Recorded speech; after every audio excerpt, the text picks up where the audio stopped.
Hi everyone, my name is Pastor Kaiser Ochola, and I just want to welcome you again to a journey through Philippians. As you have been journeying through, I want to just remind you of the little things that you have passed through this beautiful epistle that Paul writes while he's in prison. The first chapter deals with his greetings and he describes his relationship with the Philippian church. The second describes a relationship that Paul values the most in the world, a relationship with Jesus.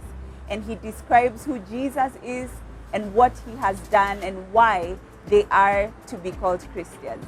In the third chapter, he warns against boasting in the flesh and even talks about how he, of all people, should boast in the flesh but calls it all garbage.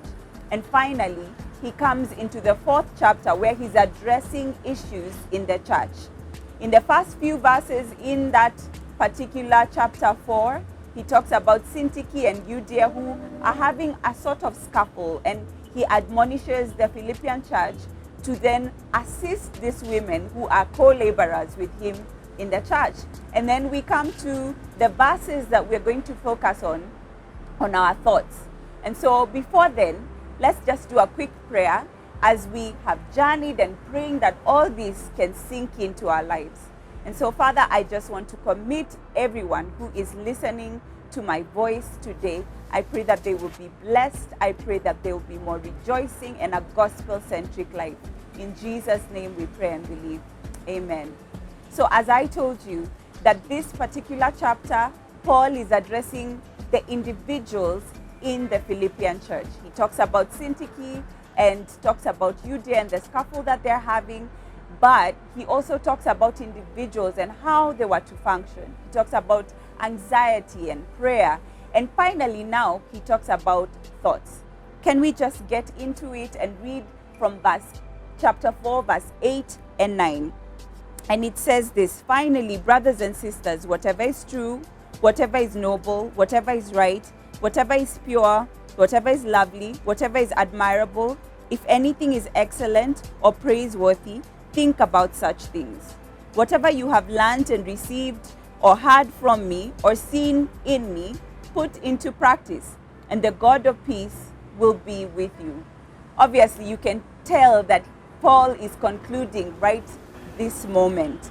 But the focus that he wants the Philippian church to have is a lack of anxiety, prayerfulness, but also watching their thoughts. And so I thought about this, and I wanted to do a test for my own thoughts and your thoughts. And so you can write this down. So are your thoughts true? Are they lovely? Are they commendable? Are they excellent? Are they praiseworthy? Most of the time, if we are honest with ourselves, they probably aren't. We are so self-focused that we don't tend to see everything through this test.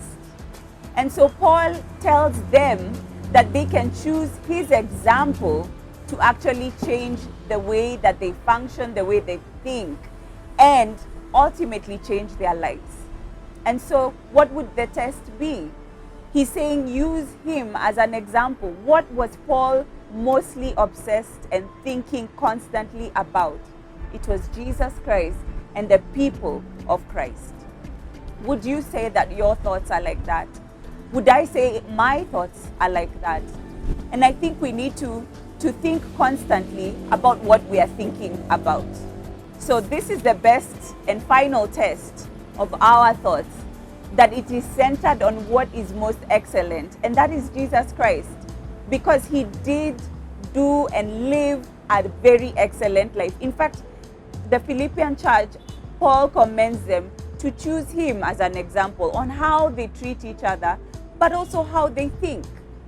So would you say that your mind is always focused on Jesus Christ? I don't think so. And I can't say that about myself.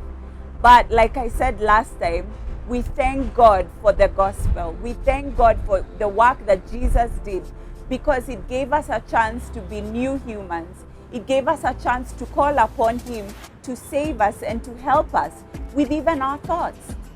And that now they'll be transformed and actually fit into this test, that they would be praiseworthy, that they would be commendable, that they would even just, say lovely and all these things. And when it seeps out in our speech, this test would actually have a check on every one of those tests. So will you join me this week on that challenge, that we can write down those things? Are they commendable? Is it lovely? Is it praiseworthy? Try it this week. And if you are having a difficulty, Paul says, choose him as an example. And what was he obsessed about? Jesus Christ. And so I pray for us today that we would be exactly like that. Thank you for joining us this week. Have a lovely week.